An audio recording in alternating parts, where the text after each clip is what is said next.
Good day to everyone.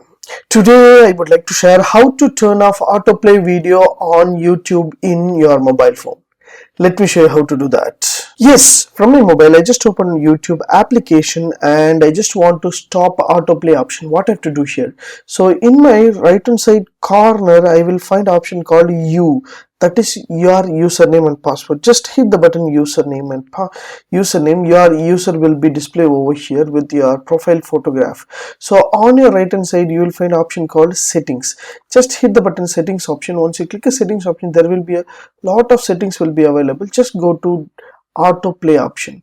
Once you click the autoplay option, it will show you when you finish watching a video, another play automatically. So mobile and phone and tablet will be enabled.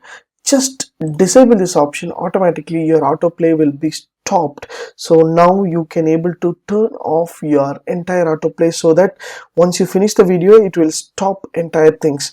Once you play or any other types of things, means just click autoplay and disable this option, means it will be easy for you. So if you want to enable this option, the same settings option, just go to your user and just go to settings option, just enable the autoplay. So if you want to turn off or turn on, you can use the steps and you can easily use your YouTube app from your mobile phone itself. If you like these tips, please share with your friends and subscribe my HowXT channel. Thanks for watching, dear friends. Have a great and good day.